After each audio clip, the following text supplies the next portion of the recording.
Hello CS executive and CS professional students. So this video is going to be very important for all of you because इस video में हम समझेंगे exemption कैसे लाते हैं किसी subject में।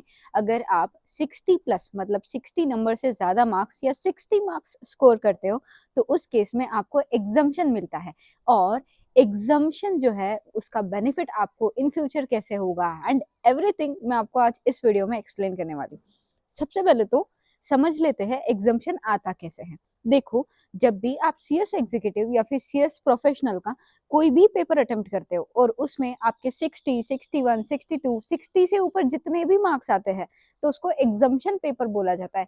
एग्जम्पशन पेपर मतलब जिसको आपने एग्जम्प्ट किया है। इन केस इसको एक एग्जाम्पल लेके समझते हैं। अगर आप ग्रुप 1 का एग्जाम दे रहे हो जिसमें आपके 4 सब्जेक्ट्स है, 4 सब्जेक्ट में से जो 3 सब्जेक्ट है उसमें आप नियर अबाउट 45 50 स्कोर कर लेते हो, बट कंपनी लॉ के पेपर में आप 60 नंबर स्कोर कर लेते हो तो आपका एग्रीगेट बनता है और आपका ग्रुप क्लियर हो जाता है। But understand the second case. अब इसमें क्या होता है, एक स्टूडेंट है XYZ नाम का जिसने ग्रुप 1 का एग्जाम दिया, जिसके JIGL के पेपर में 49 मार्क्स है, जिसके कंपनी लॉ के पेपर में 32 मार्क्स आए, जिसके SBILL के पेपर में फिर से 50 मार्क्स आए और उसके CAFM के पेपर में 60 नंबर्स आए।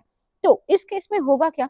अब वो फेल तो वैसे भी हो गया है क्योंकि किसी भी ग्रुप 1 का किसी भी एक सब्जेक्ट में अगर आप 40 से नीचे स्कोर करते हो तो आप वो ग्रुप फेल हो जाते हो। बट इस केस में उस बंदे ने जो CAFM पेपर था उसमें 60 प्लस नंबर स्कोर किए थे। तो अब होगा क्या, उस केस में उस बंदे को जो है CAFM का पेपर फिर से नहीं देना पड़ेगा।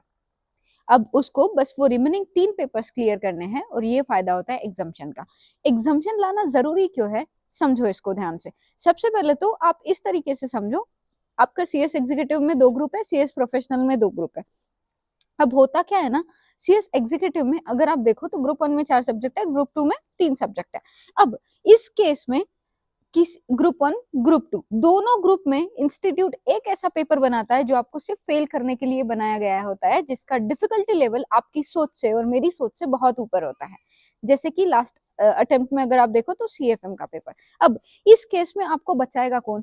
चलो सपोज आप CFM के पेपर में 40 नंबर स्कोर कर लेते हो, बट फिर भी अगर आपका एग्रीगेट नहीं बनता तो आपको पता होना चाहिए कि आपका जो सब्जेक्ट जिसमें आपको 50 प्लस मार्क्स है उसका सेट ऑफ जो है सारे पेपर्स का, आपको सारे पेपर्स के नंबर का इस केस में देखने मिल सकता है। तो दिस इज द इम्पोर्टेंस। और हर ग्रुप में आपको एक पेपर ऐसा लेके ही चलना पड़ेगा जिसमें आपके 60 प्लस नंबर यानी एग्जाम्शन आएंगे, तभी आप सीएस एग्जीक्यूटिव या सीएस प्रोफेशनल के एग्जाम जो है वो क्लियर कर पाओगे। बिकॉज अगर आप बिना एग्जाम्शन के एग्जाम्स क्लियर करोगे तो it is very difficult for you, क्योंकि पेपर निकलने के चांसेस ही कम हो जाते हैं आपके। तो ये तो आपने समझ लिया क्या फायदे हैं, क्या होता है, कैसे। अब एक और चीज बताती हूँ, जब भी आपका किसी सब्जेक्ट में एग्जाम्शन आता है ना, से सपोज मेरा कंपनी लॉ में एग्जाम्शन आया था तो इसका बेनिफिट मुझे अपनी सीएस की ट्रेनिंग में मिला। जब उन्होंने मुझे मतलब उन्होंने ये कंसिडर किया कि हाँ she has ample amount of knowledge about company law because इस डिफिकल्ट पेपर में उसने 60 प्लस नंबर स्कोर किए। तो डेफिनेटली ये सारी चीजें आपके ट्रेनिंग में भी मतलब इंटर्नशिप में भी कंसिडर की जाती है, इंटरव्यूज में भी ये कंसिडर होती है। सो मेक श्योर आप ग्रुप 1 ग्रुप 2 किसी भी एक सब्जेक्ट में ऐसा बना के चलो जिसमें आपका एग्जाम्शन हो और जिसकी वजह से आप इजीली अपने एग्जाम्स क्रैक कर पाओ। अब समझते हैं एग्जाम्शन लाना कैसे। देखो, कोई भी पेपर 100 नंबर्स का हमारा सीएस का होता है तो उस पेपर का जो डिफिकल्टी लेवल है 50% पेपर आप देखना सबको आएगा, सबको मतलब जिस बच्चे ने एक अच्छे से अच्छे लेवल की पढ़ाई की है वो हर स्टूडेंट 50% जो 100 मार्क्स का पेपर है उसका 50% वो अच्छे से अटेम्प्ट कर पाएगा। अब चालू होता है डिफिकल्टी। अब आता है 50 to 75% वाला जो पेपर होता है ना, वो आपको एक लेवल पे लेके जाता है। वो लेवल ऐसा होता है कि जो जिस बच्चे ने थोड़े एक्स्ट्रा एफर्ट्स, थोड़ी राइटिंग प्रैक्टिस, थोड़ा बहुत मतलब ऐसे एफर्ट्स उसने कुछ कुछ ऐड ऑन किए, सिर्फ वही बच्चा जो है वो 50 to 75 का जो गैप है वो पेपर का फिल कर पाता है। अब आती है एग्जाम्शन वाले स्टूडेंट की बारी। 75% पेपर ऐसा होता है जो एक मॉडरेट लेवल का कोई भी स्टूडेंट जो है वो धक्के मार के मतलब अटेम्प्ट कर सकता है, उसको आ सकता है। बट रेस जो है ना वो 75 से 100% जो पेपर की लेवल होती है ना उसका है। मतलब अगर आप ये 75% से 100% तक के गैप को टच कर देते हो तो ट्रस्ट में आपकी एग्जाम्शन आएगी। इसके लिए आपको करना क्या है, बस मेक श्योर करो कि आप किसी भी सब्जेक्ट में जो ABC एनालिसिस आपको पता है, A मतलब बहुत इंपॉर्टेंट, B मतलब एक मॉडरेट लेवल की और C मतलब कभी कभार इन चैप्टर से क्वेश्चन आता है, बट इसका मतलब ये नहीं आप इसको इग्नोर करो।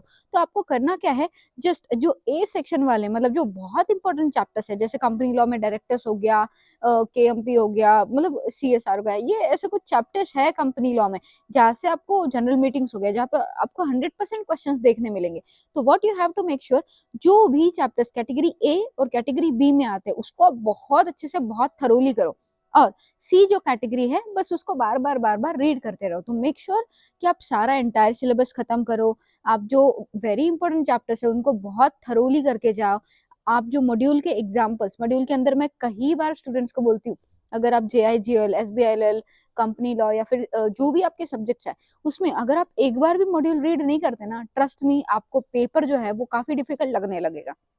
बिकॉज मॉड्यूल हमको उन कंसेप्ट के लिए, लाइक मॉड्यूल हमको वैसी लैंग्वेज प्रोवाइड करता है ना जो एग्जामिनर को एग्जाम में अगर वो पेपर में हमारे देखता है तो उसको पेपर पढ़ने में इंटरेस्ट आता है, प्लस पेपर में ज्यादा नंबर्स देने में भी इंटरेस्ट आता है।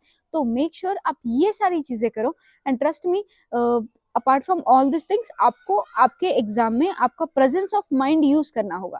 प्रेजेंस ऑफ माइंड मतलब देखो, हमेशा ऐसा होता है कि 10-15 नंबर का मतलब क्वेश्चन पेपर में ऐसे क्वेश्चंस आपको मिलते हैं जो शायद आप अटेम्प्ट नहीं कर पाओगे, और मेरे साथ भी ये चीज हुई है।